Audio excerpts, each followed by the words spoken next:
तो hot stocks में तमाम दर्शकों का बहुत बहुत स्वागत है यहाँ पर। और इस सेगमेंट में हम लोग बहुत सारे जो आपके पोर्टफोलियो से जुड़े स्टॉक्स हैं उसके ऊपर चर्चा करते हैं। मोदी सर, सबसे पहला मेरा सवाल आपसे यही रहेगा कि कल ऐसे बहुत सारे स्टॉक्स हैं जिन्होंने नया लाइफ टाइम हाई बनाया, जिसमें टाइटन है, गैब्रियल है, लॉरस है, फेडरल बैंक है, लॉयड मेटल्स हैं, इसके अलावा यहाँ पे मणप्पुरम फाइनेंस जैसे स्टॉक्स हैं या डायमंड पावर इंफ्रास्ट्रक्चर। आपको क्या लग रहा है यहाँ पे जिस तरीके से नए हाई बनने अभी भी यहाँ पर गुंजाइश है अपसाइड की दिख रही है आपको यहाँ पे इनमें से कोई स्टॉक्स की अगर बात की जाए तो? देखिए, सबसे पसंदीदा काउंटर तो टाइटन का होगा और वी वेट काउंटर और बहुत बढ़िया स्ट्रक्चर के साथ इसमें कल के सेशन में yearly high, all time high जैसे लेवल्स बने हैं। ये रैली कंटिन्यू रह सकती है और बहुत जल्द आने वाले दिनों में 5000 तक का अपसाइड मूव टाइटन में नजर आता है। स्टॉक की खासियत है एक बड़े मूव के बाद जो कंसोलिडेशन देता है उसमें most of the time breakout ही देखने को मिलता है और कल के सेशन में वो ब्रेकआउट हुआ है और अब यहाँ से फिर बड़ी रैली के लिए तैयार है। करीब 300 साढ़े 300 पॉइंट की तो रैली बननी चाहिए 5000 तक के अपसाइड मूव के लिए। टाइटन को यहाँ भी खरीदेंगे, कोई डिप मिलता है, बाइंग अपॉर्चुनिटी है। 5000 के टारगेट नजर आते हैं, 4550 का एसएल होगा। ठीक है। और इसी बीच में लोकेश जी जो है हमारे साथ जुड़ गए हैं। सर गुड मॉर्निंग, बहुत बहुत धन्यवाद अपना कीमती समय देने के लिए। गुड मॉर्निंग सर, नमस्कार। आज तो लोकेश सर ने भी एकदम रंगारंग शर्ट पहनी हुई है, एकदम कलरफुल शर्ट पहनी हुई है इसमें। अच्छा लोकेश सर, सबसे पहले सर क्योंकि कुछ स्टॉक्स के ऊपर बात करते हैं, फिर हम लोग थोड़ा मार्केट के ऊपर बात कर लेंगे सर। इस सेगमेंट को हम लोग तेज़ी से कोशिश करें कवर करने की। मैं आपसे पहला सवाल सर आवास फाइनेंशियल्स के ऊपर ही जानना चाहूँगा क्योंकि इसके रिजल्ट्स आए सर और मैं इसके रिजल्ट देख रहा था कि मुनाफा तो बड़ा है यहाँ पर, लेकिन जो मार्जिन्स हैं उस पर साफ तौर पर दबाव देखने को मिल रहा है यहाँ पर। और अगर हम लोग बात करें यहाँ पे तो कल 1% के आसपास की तेज़ी रही है। दूसरी बात यहाँ पर क्या रही है, जो हाई यील्ड लोन है उस पर जो है कंपनी का फोकस बढ़ता हुआ दिखा है। कंपनी अब ज़्यादा ब्याज वाले जो मॉर्गेज लोन है उसके ऊपर फोकस कर रही है। तीसरी रिजल्ट में जो बात निकल के आई है, सेल्फ एम्प्लॉयड जो ग्राहक हैं यहाँ पे, जो कि सर्विस पेशेंट जो सेल्फ एम्प्लॉयड होते हैं यहाँ पे, उन पे जो हिस्सेदारी है वो 60% से बढ़कर 62% हो गई है यहाँ पर। और यहाँ पर साफ तौर पे आप ये समझिए जो साफ तौर पे क्रेडिट रिस्क को थोड़ा सा ज़्यादा बढ़ाती हुई दिख सकती है। मतलब अब ग्राहकों की आय जो है ज़्यादा ब्याज आय मिलती है तो उसका असर दिखता है यहाँ पे। चौथी चीज़ AUM जो है उसमें अच्छी ग्रोथ हुई है। और पांचवी चीज़ जो है एसेट क्वालिटी अभी भी मजबूत बनी हुई है, लेकिन हाँ जो कैपिटल एडिक्वेसी रेशो है वो भी काफ़ी बेहतर दिख रही है यहाँ पे 44% के आसपास। सर कैसे देखा जाए यहाँ पे आवास फाइनेंशियल्स को? हर जी गुड मॉर्निंग। सबसे पहले तो मैं स्टार्ट करता हूँ इस तरह से। आवास फाइनेंशियल्स टेक्निकली बहुत बेहतरीन लग रहा है। मेरे हिसाब से चार्ट पे एक ब्रेकआउट पेंडिंग है जो बहुत जल्दी आपको देखने को मिलेगा और ये स्टॉक 1650 लेके 1700, 1750 एंड 1800 ये 3 लक्ष्य बहुत जल्दी आपको अचीव होते हुए दिखेंगे, तो बहुत अच्छा लग रहा है। अब दूसरा चीज ये है, आवास फाइनेंशियल्स के साथ साथ जितनी भी होम लोन वाली कंपनीज है वहां पर ध्यान रखिए। वहां पर एक बड़ा ब्रेकआउट हो रहा है। मेरा मानना है आने वाले 3, 6, 12 महीना में यहाँ पर एक अच्छा पैसा बन सकता है सारे होम लोन कंपनीज में भी किसी को 10% मिलेगा, किसी को 50% मिलेगा, वो आपको स्टॉक चूज करना पड़ेगा। पर ये सेक्टर जो है होम लोन फाइनेंस वाली, यहाँ पर एक बड़ी रैली के लिए तैयारी हो रही है। बड़ी रैली की तैयारी हो रही है यहाँ पे, ठीक है सर। अच्छा लोकेश सर, क्योंकि अब आप आए हैं, अब हम लोगों ने लगा कि चलिए इसमें आपके जो हम लोग हमेशा पूछते हैं आपसे सर स्टॉक्स कुछ स्पेसिफिक जो आपको पसंद आ रहे हो मौजूदा भाव के हिसाब से, शॉर्ट टर्म के लिहाज से या फिर मिड टर्म के लिहाज से सर? जी, अगर आप कोई स्टॉक देखना चाहें तो आप देख सकते हैं। बहुत बढ़िया लग रहा है केमिकल सेक्टर। केमिकल सेक्टर में अगर ध्यान दें वहां पर ब्रेकआउट है चार्ट्स में। खाली एक स्टॉक नहीं बात कर रहे हैं, बट केमिकल सेक्टर के ओवरऑल अगर देखेंगे, स्पेशली जो बैटरी केमिकल्स है वहां पर ध्यान दें। 3-4 स्टॉक के नाम मैं बता रहा हूँ, कई बाई सेल आप अपने हिसाब से करें, बट आप ध्यान से देखें उस स्टॉक में। एक्यूटास केमिकल है बैटरी केमिकल में, जबरदस्त आउट परफॉर्मेंस दिखा रहा है। आप हिमाद्री केमिकल देखिए, वहां पर रिजल्ट के बाद धुआंधार तेजी चल रही है। आप स्टैलियन देखिए, कल 13% ऊपर था, वो भी बैटरी केमिकल में है। आप नवीन आप फ्लोरोकेमिकल देखिए, वो भी बैटरी केमिकल में, वो भी जबरदस्त चल रहा है। जो भी बैटरी केमिकल में काम कर रहा है ना, वहां पर एक नई रैली स्टार्ट हुई है। और आप इन सारे स्टॉक्स में ध्यान दें तो मुझे लगता है यहाँ से आप कोई भी स्टॉक चूज कर सकते हो। मेरे साथ 3 से 6 महीने में अच्छा खासा पैसा आपको यहाँ तो 3-4 स्टॉक्स में बन सकता है। आपने नवीन फ्लोरिन दिखाई है, वो भी बहुत अच्छा कर रहा है, वो हमारे स्मॉल केस पोर्टफोलियो में है। एक बार मैं डिस्क्लेमर जरूर दे दूं क्योंकि हम बात कर रहे हैं, बट मुझे 4-5 स्टॉक बहुत अच्छे लग रहे हैं केमिकल सेक्टर से। और इसके अलावा भी केमिकल सेक्टर में ब्रेकआउट है, तो बहुत सारे स्टॉक ऐसे हैं जो दिख रहे हैं। जी, वैसे आपने जो नाम लिया एक्विटास केमिकल जो है, सर ने यहाँ पे कहा कि एक अच्छी, हालांकि पूरे सेक्टर की बात करी सर ने, दूसरा हिमाद्री स्पेशलिटी, और सर आपने जो गुजरात फ्लोरोकेमिकल की बात करी ना सर? जी जी जी जी जी, ठीक है। तो ये 3 स्टॉक्स तो सर ने वैसे ही बता दिए, उसके अलावा और भी जैसे नवीन फ्लोरिन की अभी सर ने बात की तो उनको वहाँ पे भी चार्ट पसंद आ रहा है यहाँ पे। अब हम लोग यहाँ पे आगे बढ़ते हैं यहाँ पे, और बहुत सारे रिजल्ट्स के हिसाब से बात करना चाहूँगा मैं यहाँ पे। सिग्लेटी इंडिया की बात करना चाहूँगा। सिग्लेटी इंडिया के भी रिजल्ट्स आए यहाँ पे मोदी सर। मैं आपसे समझना चाहूँगा क्योंकि जो प्रॉफिट है वो 46% तक बढ़ता हुआ दिखा है, और खास तौर पे मैं देख रहा था क्लाइंट बेस जो है वो मजबूत होता हुआ दिख रहा है, एक्सपेंड होता हुआ यहाँ पे साफ तौर पे दिख रहा है। यहाँ पे कंपनी के प्रॉफिट में आप ये देखिए 149 करोड़ से बढ़कर 217 करोड़ के आसपास आता हुआ दिखा है यहाँ पे। और इसके अलावा अगर आप ये देखिए स्क्रीन पर आपके सामने नंबर्स भी आ गए हैं। रेवेन्यू 27% बढ़ा है यहाँ पर। एबिटा की बात करें तो 26% का जंप है। मार्जिन्स जो हैं वो थोड़े श्रिंक होते हुए देखिए 70 बेसिस पॉइंट के यहाँ पे श्रिंकनेस साफ तौर पे देखने को मिल रही है। अच्छा, यहाँ पर कंपनी के जो एक्सेप्शनल एक्सपेंसेस हैं वो 15 करोड़ के आसपास जो है वो बढ़ते देखिए, जो कि रिवीजन था मिनिमम वेजेस को लेकर जो कर्नाटक और तेलंगाना में होता हुआ दिखा है। यहाँ पे न्यू लेबर कोड्स के हिसाब से जो है वो नंबर्स के हिसाब से यहाँ पे देखा जा रहा है। कमेंट्री के हिसाब से हम लोग कहें तो कमेंट्री को लेकर कंपनी जो है वो पॉजिटिव दिख रही है अभी तक जो उन्होंने बोला है। अब मैं आपसे समझना चाहूँगा यहाँ पे मोदी जी, सिग्लेटी इंडिया को लेकर आपकी क्या राय रहेगी?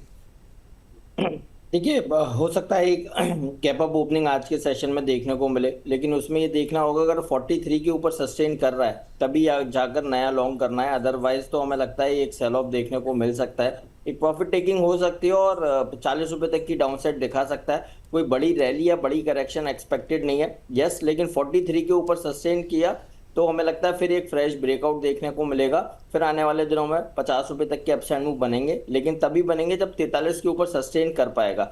अगर कहीं भी उसके नीचे सस्टेन करता है या 43 ब्रेक होता ही नहीं है तो फ्रेश लॉन्ग करने की सलाह नहीं है। और इनफैक्ट ये भी बोलेंगे जिस किसी के पास भी पोजीशन है ये 41 के एसएल से आप होल्ड करके चलिए। 41 का अगर ब्रेकडाउन होगा तो स्टॉक में फिर एक नया करेक्शन बन सकता है और 38 रुपए तक की डाउनसाइड देखने को मिल सकती है। कोई नया बाय नहीं करना, नया शॉर्ट नहीं करना, लेकिन यस लेवल्स को वॉच करना है। 43 के ऊपर फ्रेश लॉन्ग करेंगे और 41 के नीचे अपनी पोजीशन को एग्जिट करेंगे। ठीक है, तो सर की यहाँ पे जो है राय निकल कर आ गई। हम लोग आगे बढ़ते हैं। एक और रिजल्ट्स है जिस पर आपका फोकस होना चाहिए, महिंद्रा फाइनेंस को लेकर।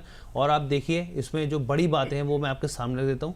19 क्वार्टर का सबसे मजबूत रिटर्न ऑन इक्विटी निकल कर आई है यहाँ पर कंपनी की, तो ये काफ़ी बेहतर जो है ये देखने को मिल रहा है। महिंद्रा फाइनेंस की बात करें, मुनाफा 70% तक जो है शानदार बढ़ोतरी दिखाई है इसने। राजेश सर आपके पास आना चाहूँगा स्टॉक को लेकर। बिजनेस ग्रोथ जो है वो कंपनी की बनी हुई है। अगर आप कुल AUM में देखेंगे यहाँ पर, एक बार स्क्रीन पर स्टॉक रख देते हैं यहाँ पे ताकि दर्शक को जानकारी मिल सके। AUM की बात करेंगे यहाँ पर तो करीब करीब यहाँ पर 12.7% की बढ़त है। यहाँ पर करीब करीब आप देखिए 1.37 लाख करोड़ के आसपास पहुँच गया। और इसमें एक और बात यहाँ पर देखिए, हाउसिंग फाइनेंस बिजनेस जो है वो नया ग्रोथ इंजन बनता हुआ दिखा है यहाँ पर। इसमें हाउसिंग फाइनेंस की जो डिसबर्समेंट है वो 131% और लोन बुक जो है करीब 29% बढ़ती हुई देखिए, और एसेट क्वालिटी जो है वो ठीक ठाक रही है। कैसे देखा यहाँ चाहिए राजेश जी, कैसे फंडामेंटल्स लग रहे हैं आपको? देखिए, कंपनी बहुत अच्छी है, फंडामेंटल्स अच्छे हैं, रिजल्ट्स में लगातार सुधार हो रहा है और इस बार के रिजल्ट्स तो एकदम तोड़ फोड़ आए हैं। अगर जिसने कल का हमारा क्लोजिंग शो देखा होगा तो उस शो में भी स्टॉक पे चर्चा की थी और वहां भी मैंने अपनी सेम राय दी थी जो अभी आपको दे रहा हूँ। डेली चार्ट पर कप एंड हैंडल का ब्रेकआउट है, बहुत अच्छे वॉल्यूम के साथ है, तो 310 के ऊपर जब तक है आप 300 या तो 10 का स्टॉप लॉस लगाइए, अदरवाइज किसी भी डिक्लाइन पे लेंगे तो भी ठीक है। ऊपर में 400 410 तक के लेवल देखे जा सकते हैं, बहुत अच्छा ब्रेकआउट वॉल्यूम के साथ आया है तो उसको मिस नहीं करना चाहिए। ठीक है, इसको मिस नहीं करना, सर की तरफ से राय निकल के आ रही है। अब सर मैं लोकेश सर आपके पास आना चाहूँगा क्योंकि भारत कुकिंग कोल के भी रिजल्ट्स आते हुए देखे हैं सब। मैं आपसे समझना चाहूँगा कंपनी जो है घाटे में पहुँची है यहाँ पर, और पिछले साल हम लोग ने देखा था तिमाहियों में कि भाई कंपनी मुनाफे में थी। यहाँ पर रेवेन्यू 4% का डिप दिखाता है यहाँ पे, क्योंकि जो कोयले की बिक्री जिसको ऑफ टेक कहा जाता है, दर्शकों को बता दें यहाँ पर 14% वो घटती हुई दिखी है यहाँ पे। अच्छा, एक चीज़ ज़रूर ठीक रही है यहाँ पर, इसमें ये रहा कि जो प्रति टन बिक्री है जिसको रियलाइजेशन कहा जाता है यहाँ पे, वो ज़रूर बढ़ती हुई दिखी है यहाँ पे।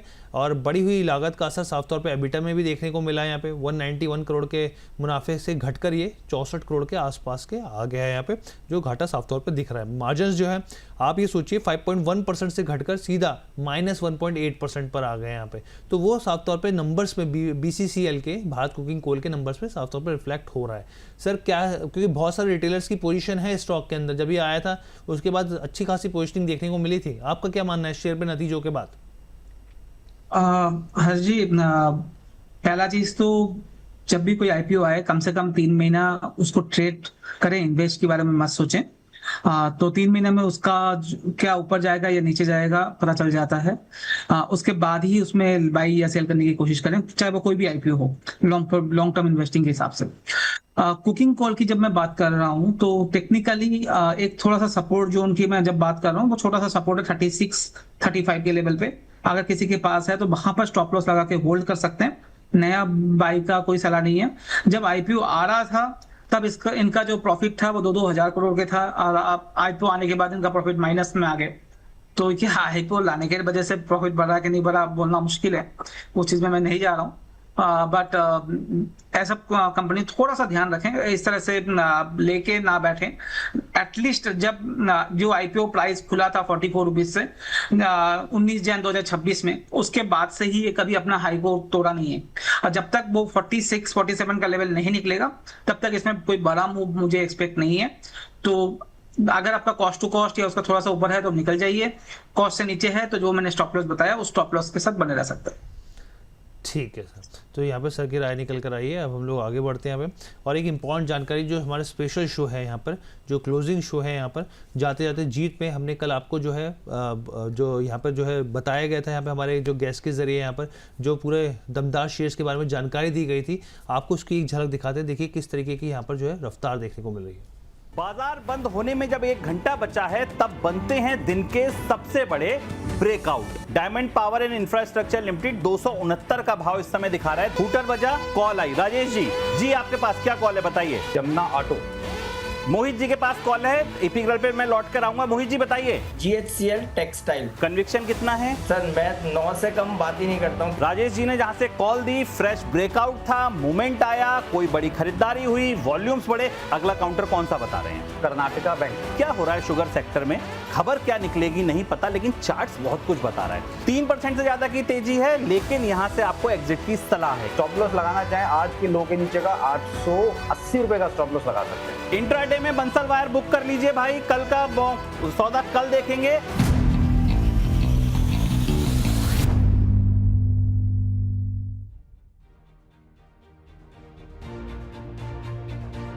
देखिए आपने ये झलक देख ली यहाँ पर, वानगी देख लिया, बल्कि हालांकि जो दर्शक रोजाना 2:30 बजे जुड़ रहे हैं वो देख रहे हैं यहाँ पर, और बहुत सारे कमेंट्स आ रहे हैं दर्शकों के शो को लेकर यहाँ पर कि बहुत ही शानदार शो है, दमदार शो है यहाँ पे क्लोजिंग का। और यहाँ पर आप देखिए यहाँ पे घुमा फिरा के बातें नहीं, एकदम स्ट्रेट फॉरवर्ड बात, मुद्दे की बात यहाँ पर होती है, और यहाँ पर जो है दमदार पिक्स निकल के आते हैं आपके सामने। आज भी देखिए 2:30 बजे का शो मिस मत कीजिए यहाँ पे शुभम सर के साथ यहाँ पे। अब हम लोग आगे बढ़ते हैं यहाँ पे, और बंधन बैंक की बात मैं यहाँ पे करना चाहूँगा, क्योंकि बंधन बैंक के भी रिजल्ट्स जो है वो आते हुए दिखे यहाँ पे। और बंधन बैंक में देखिए समझने वाली बातें क्या हैं, कुछ आपको जरूर जाननी चाहिए यहाँ पे। पहले रिजल्ट्स को देख लेते हैं। नेट प्रॉफिट जो है वो 35% बढ़ा है। NII की बात करें 6% बढ़ोतरी देखने को मिली है। GNPA देखिए यहाँ पर तो करीब यहाँ पर आप ये देखिए कि घटता हुआ दिखा है यहाँ पर, करीब 5,000 करोड़ से घट के 4,881 करोड़। और नेट NPA देखें तो यहाँ पर भी हल्की कटौती देखने को मिल रही है यहाँ पे। अब समझने वाली रिजल्ट्स में क्या बात है वो मैं आपको समझाता हूँ यहाँ पर। देखिए मुनाफा बढ़ा है लेकिन ऑपरेटिंग प्रदर्शन कमजोर रहा है। नेट इंटरेस्ट मार्जिन मजबूत है, लेकिन लोन ग्रोथ में साफ तौर पर सुस्ती देखने को मिल रही है यहाँ पर। AUM अगर आप देखें तो उसमें कोई बहुत ज़्यादा बढ़ोतरी नहीं मिली, बल्कि 4 क्वार्टर में सबसे कम रहा है यहाँ पे। एसेट क्वालिटी और जो है वो भले ही आपको देखने को मिल रही है यहाँ पे हल्का दबाव यहाँ पे, लेकिन स्लीपेजेस जो है वो सही मायनों में चिंता है। और खासतौर पे जो कमेंट्री रही है जो यहाँ पर मैनेजमेंट की तरफ से शाम को आती हुई दिखी है, कल शाम को जो आई थी यहाँ पर, वो साफ तौर पे जो है वो आगे की स्थिति कमजोरी के हिसाब से दिखा रहे हैं यहाँ पे। मैं एक बार जो है मुदीर सर आपके पास आना चाहूँगा यहाँ पे। बंधन बैंक को लेकर चार्ट्स क्या दिख रहे हैं आपको, और ये जो रिफ्लेक्शन है मैनेजमेंट का आगे के लिहाज से वीकनेस की जो बात हो रही है यहाँ पे, उसको किस तरीके से प्रेडिक्ट किया जाए? देखिए स्टॉक में एक ऑलरेडी मूवमेंट के बाद कंसोलिडेशन बना हुआ है, और 220 के लेवल को स्टॉक निकाल नहीं पा रहा। 2-3 अटेम्प्ट ले रहा है, 218 220 से बार बार रिवर्सल्स देखने को मिल रहा है, और हो सकता है आज के सेशन में कुछ करेक्शन देखने को मिले। बट एक चीज साफ है, जब तक 195 के लेवल्स को होल्ड कर रहा है तब तक जो बाइसनेस है वो पॉजिटिव साइड ही साउंड करेगा। तो इसलिए जिस किसी के पास भी पोजीशन है 195 के एसएल से बने रहिए। कहीं भी वो ब्रेकडाउन होगा तो उसके बाद फॉलिंग, उसके बाद अपवर्ड मूविंग सपोर्ट लाइन का ब्रेकडाउन हो जाएगा, फिर उसके बाद बड़ी करेक्शन बनेगी। तो 195 के एसएल से होल्ड करने की सलाह, नया बाय अभी अवॉइड करेंगे। ठीक है, नया बाय जो है वो अवॉइड करेंगे। एक दर्शक है यहाँ पर बंटी गुप्ता जी कह रहे हैं कि JSW इंफ्रा पे क्या करें, रिजल्ट्स के बाद में 291 की बाइंग है यहाँ पर। अब एक बार रिजल्ट्स भी आपको दिखा देते हैं यहाँ पे, JSW इंफ्रा के रिजल्ट्स कैसे रहे यहाँ पे। तो आप देखिए नेट प्रॉफिट जो है उसमें डिप आया है 8% के आसपास का यहाँ पे, लेकिन रेवेन्यू में एक अच्छा जंप है 18% का। एबिटा को देखेंगे तो वो 15% का जंप आपको यहाँ पर भी देखने को मिलेगा, लेकिन एबिटा मार्जिन में अगर आप देखेंगे तो साफ तौर पे आपको जो है वीकनेस देखने को मिलेगी यहाँ पर। तो ओवरऑल जो नंबर्स हैं आपके सामने हमने रख दिए यहाँ पे, और इस हिसाब से अब हम लोग समझ लेते हैं अपने हमारे जो गेस्ट हैं उनकी तरफ से नज़रिया। लोकेश जी कैसे देख रहे हैं आप? कार्गो वॉल्यूम्स जो हैं वो बड़े हैं, जिससे वजह से रेवेन्यू जो है वो 18% के आसपास बढ़ता हुआ दिखा है। आपका मानना क्या है इस शेयर को लेकर? रिजल्ट बहुत अच्छा है हर्ष जी। एक्चुअली आप क्वार्टर ऑन क्वार्टर देख लो या ईयर ऑन ईयर देख लो, इसमें फर्क पड़ता है, क्योंकि ये शेयर जो है हम क्वार्टर ऑन क्वार्टर नहीं देखते, ईयर ऑन ईयर देखना पड़ता है, क्योंकि कभी बारिश का सीजन होता है, कभी ठंड का सीजन, कभी गर्मी का सीजन, तो उसके हिसाब से चेंज हो जाते हैं। तो क्वार्टर ऑन क्वार्टर नहीं दिखा जाता, ईयर ऑन ईयर देखेंगे तो आपको दिखेगा बहुत पॉजिटिव दिख रहा है। इन्होंने इन्वेस्टमेंट भी काफी अच्छा करके रखा हुआ है, तो मेरे हिसाब से ये स्टॉक काफी अच्छा लग रहा है। एक रेजिस्टेंस जोन है, हमने पहले भी साथ बात की है स्टॉक पे, एक रेजिस्टेंस जोन है वो 360 365 है। एक बार वो निकलेगा तो उसके बाद मुझे लगता है 400 440 और 500 का टारगेट है हमारा। इसमें कंटिन्यूअस बाइंग है, हमारे बाइंग की रडार में है। हमने 280 290 से इसको रेकमेंड करते हुए आ रहे हैं। मेरे हिसाब से स्टॉक पे अभी बने रहना चाहिए। 295 आपका इनका बाइंग है, तो बाइंग का लेवल भी बहुत अच्छा है, तो स्टॉप लॉस जरूर मेंटेन कर ले 325 320 के करीब का, तो इनका बाइंग का जो प्रॉफिट है वो सेफ रहेगा।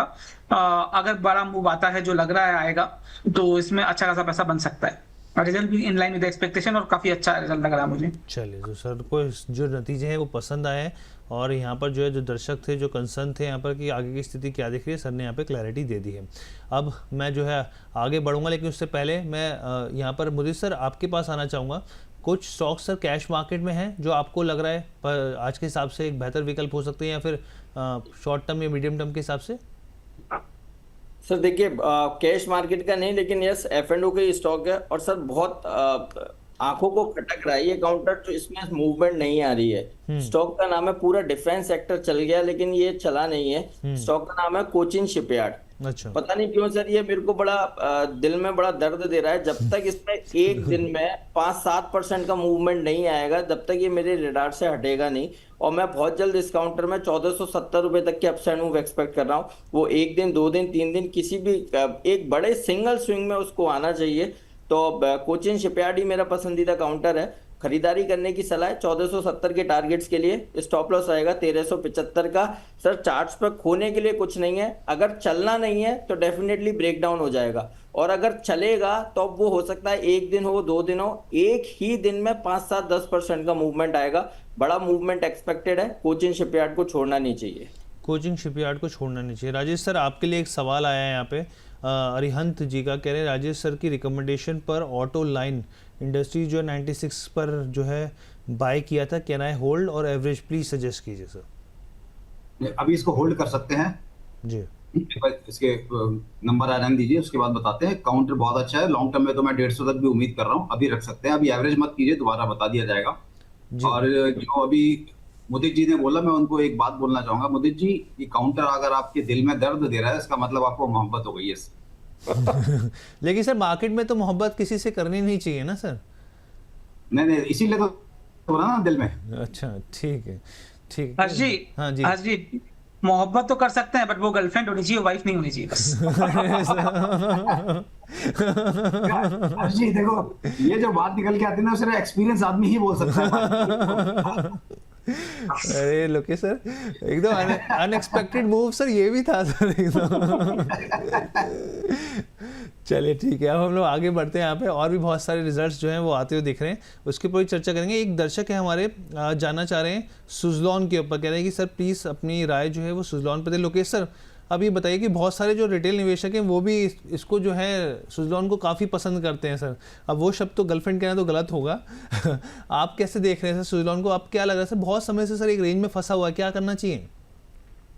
जी, सुज़लॉन अभी रेंज में ही रहना चाहिए मेरे हिसाब से। ज्यादा कोई बड़ा मूव इसमें एक्सपेक्टेड नहीं है। क्या रीजन है? वैल्यूएशन अब कंफर्ट जोन में आ चुका है। पिछले कुछ क्वार्टर से रिजल्ट भी काफी अच्छे आ रहे हैं, बट अगर आप सेक्टर को ही देखोगे ना, तो ग्रीन एनर्जी सेक्टर ही अभी आउट परफॉर्मेंस नहीं दिखा रहा है। पिछले 3 महीने से आप देखोगे कोई भी स्टॉक आप उठा लो, ज्यादातर स्टॉक के साइडवेज या नेगेटिव जोन में ही चल रहा है और सुजलोन उसी कैटेगरी में आ रहा है। तो मेरे हिसाब से अभी बड़ा कोई मूव नहीं है, पर डाउन साइड भी रिस्क ज्यादा नहीं है। तो आप अगर 47 48 का स्टॉप लॉस लगा के लंबे टाइम के लिए होल्ड करना चाहिए तो होल्ड कर सकते हैं, अदरवाइज निकल के जो सेक्टर चल रहा है उसमें ध्यान दीजिए, जैसे केमिकल, जैसे मैंने बात की होम फाइनेंस सेक्टर। अभी आप एक क्वेश्चन भी आया था होम फाइनेंस के ऊपर, महिंद्रा फाइनेंस की आप बात कर रहे थे, वहां पर भी होम फाइनेंस का ही रिजल्ट काफी अच्छा है, आवास फाइनेंस का भी रिजल्ट अच्छा आ रहा है। तो मैं वही बोल रहा हूँ, वहां वो सेक्टर अभी आउट परफॉर्मेंस करेगा तो वहां पर ध्यान देंगे तो आपका पैसा जल्दी बन सकता है। ठीक है, तो जहाँ जल्दी पैसा बन सकता है वहाँ पे ज़्यादा फोकस होना चाहिए। यहाँ पे आगे बढ़ते हैं, कुछ रिजल्ट्स और आते हुए दिखे हैं, उसके ऊपर भी एक बार मैं चर्चा करना चाहूँगा। यहाँ पे अब हम लोग बात कर लेते हैं यहाँ पे अडानी टोटल गैस की। तो यहाँ पर भी जो रिजल्ट्स आए हैं एक बार देखते हैं यहाँ पे। और अगर आप यहाँ पे देखेंगे नेट प्रॉफिट की सबसे पहले बात कर लेते हैं, तो करीब 14% की गिरावट यहाँ पर देखने को मिली है। नेट प्रॉफिट में देखें तो 14% नीचे जाता हुआ दिखा है। अगर आप यहाँ पर देखिए, आपके सामने स्क्रीन पर रेवेन्यू जो है वो 27% बढ़ता हुआ दिखा है यहाँ पर, अगर आप देखेंगे यहाँ पे। इसके अलावा एबिटा की बात करें तो 8% के आसपास की गिरावट है नीचे, और एबिटा जो मार्जिन्स हैं उसमें भी साफ तौर पे बड़ा दबाव देखने को मिल रहा है यहाँ पे। 19.60% से घटकर ये और जो है करीब 14.20% के आसपास यहाँ पर आ गया है यहाँ पे। और कंपनी की तरफ से कहा भी गया है कि जो बेसिकली जो कंबाइंड, अगर आप देखें सीएनजी और पीएनजी सेल्स वॉल्यूम की बात करेंगे तो वो वॉल्यूम जो है वो 13% बढ़ती हुई दिखी है। करीब 13% का जंप है यहाँ पे। हालांकि वॉलेटिलिटी, उन्होंने कहा कि जो जियो पॉलिटिकल डेवलपमेंट्स है उससे नेगेटिव जो एनर्जी सप्लाईज है उसका इम्पैक्ट ज़रूर रहा है यहाँ पे। यहाँ पर राजेश जी क्या करना चाहिए अडानी टोटल गैस पे? देखिए, जिस तरह का चार्ट सेटअप है ना, 690 एक ऐसा लेवल होगा, अगर 690 के नीचे सस्टेन किया तो गिरावट बढ़ती हुई दिखेगी। ऊपर में अगर 700 होल्ड कर जाता है तो फिर हम उम्मीद कर सकते हैं 725 730। एक्चुअली ये रेंज में चल रहा है 690 से 730, तो इस रेंज को अब अपने फोकस कीजिए और खास ध्यान रखिए 690 के नीचे एक बार अवॉइड कीजिए बाइंग करना। नीचे से अगर रिकवरी आती है तो दोबारा 700 के ऊपर ही पोजीशन बनानी है। स्टॉप लॉस फिर भी 690 ही रहेगा, तो मैं 690 के नीचे नहीं देखूंगा इस काउंटर को। ठीक है, अब हम लोग आगे बढ़ते हैं यहाँ पे। एक मैं लोकेश सर आपके पास वापस आना चाहूँगा, फिर मैं मुझे सर आपके पास आऊँगा। एक क्योंकि खबरें जो हैं, कल हम लोगों ने रिजल्ट्स भी देखे सर, बहुत सारी कंपनियों के रिजल्ट्स भी आए, उसमें E2E नेटवर्क भी था सर। मैं ये समझना चाह रहा हूँ क्योंकि कंपनी लॉस से प्रॉफिट में जो है वो आई है यहाँ पर, और मैं ये देख रहा था कि जो revenue, monthly revenue run rate है वो भी 3 गुना तक बढ़ती हुई दिखी है इसकी। एबिटा मार्जिन्स में भी एक अच्छा खासा जंप रहा है, और जो ग्रोथ को लेकर जो है वो भी कंपनी जो है काफ़ी पॉजिटिव दिख रही है। दूसरी चीज़ सर मैं यहाँ पे ये समझना चाह रहा हूँ कि अनंत राज ने भी, हम लोग जान रहे थे कि बहुत समय से दो बिजनेस पे कंपनी डील करती है अनंत राज, एक तो रियल एस्टेट और डाटा सेंटर। अब वो अलग होंगे, यहाँ पर 2 लिस्टेड कंपनियाँ बनती हुई दिखेंगी, ये भी खबर निकल के आई है सर। दोनों ग्रुप जो है, मतलब दोनों समूह के जो दोनों कंपनीज हैं वो अलग अलग लिस्ट होती हुई दिखेंगी इस लिहाज से। और मैं आपसे पूरा डाटा सेंटर पैक के तौर पर समझना चाह रहा हूँ सर, क्या आप इन दोनों को देख रहे हैं और कहीं इस पूरे सेक्टर में आपको कुछ पसंद आ रहा है सर? जी, मुझे E2E ठीक लग रहा है, काफी अच्छा रिजल्ट इसका आया है। मुझे लगता है ये स्टॉक आपको वंडर करके दे सकता है आने वाले टाइम पे। मेरे हिसाब से स्टॉक को लॉन्ग टर्म बेस पे तो इन्वेस्ट कर ही सकते हैं, और ट्रेडिंग बेस पे हाई रिस्क हो जाता है क्योंकि सर्किट टू सर्किट नॉर्मली चलता है ये स्टॉक, तो 5% के सर्किट में हमेशा रहता है, चाहे ऊपर हो चाहे नीचे हो, तो वो हाई रिस्क हो जाएगा।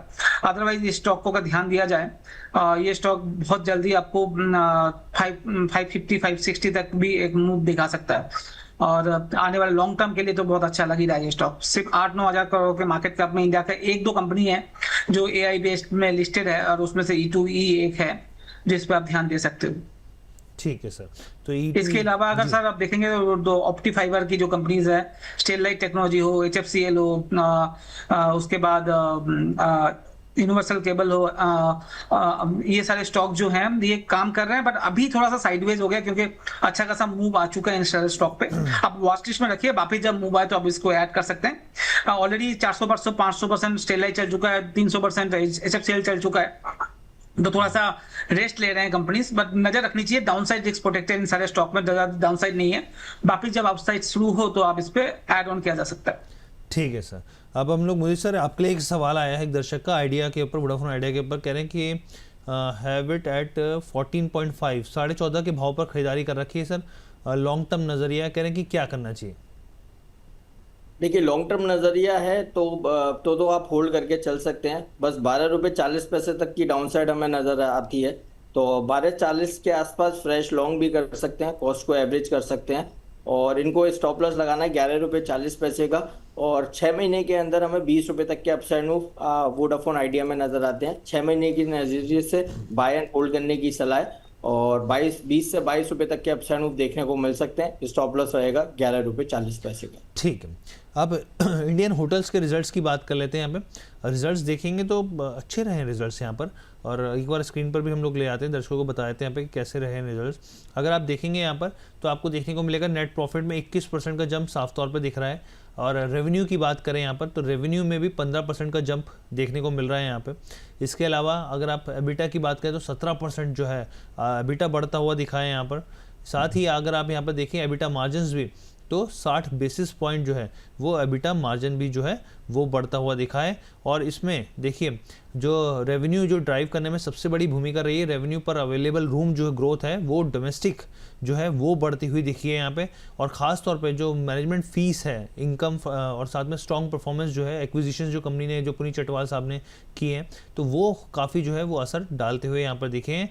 और यहाँ तक कि ये भी है कि करीब करीब इस क्वार्टर के अंदर कंपनी ने करीब यहाँ पर अगर आप पोर्टफोलियो में देखें तो जो जानकारी निकल के 645 होटल्स हैं और साथ में 263 जो है पाइपलाइन में हैं। 11 नए होटल्स जो हैं जो इसमें है, आगे जो है स्थिति और देखने को मिलेगी साउथ अफ्रीका के हिसाब से। तो ये ओवरऑल जानकारी है। राजेश सर कैसे देख रहे हैं इंडियन होटल्स को? देखिए चार्ट सेटअप बढ़िया है। 755 रुपए का एक मल्टी टाइम पे आप कह सकते हैं कि रेजिस्टेंस दिख रहा है। अगर 755 निकल जाता है तो फ्रेश ब्रेकआउट इस काउंटर में होगा। इमीडिएट सपोर्ट 700 रुपए, मैं उम्मीद कर रहा हूँ कि 755 तो जल्दी आ जाएगा। उसके ऊपर अगर क्लोजिंग मिल जाती है तो रैली एक्सटेंड हो जाएगी, तो अपने स्टॉप लॉस को आप रिवाइज कर सकते हैं। अभी के लिए 700 का स्टॉप लॉस, जिसके पास पोजीशन है वो भी, अगर नहीं है तो बना सकता है। पहला टारगेट 755 के ऊपर निकल जाने के बाद फिर आप रिवाइज कर लेना। ठीक है, तो यहाँ पर जो है सर की तरफ से राय निकल के आई है। इसके अलावा हम लोग और जो है दर्शकों के भी लगातार सवाल आ रहे हैं, कुछ रिजल्ट्स को भी हम लोग देख लेते हैं फटाफट से।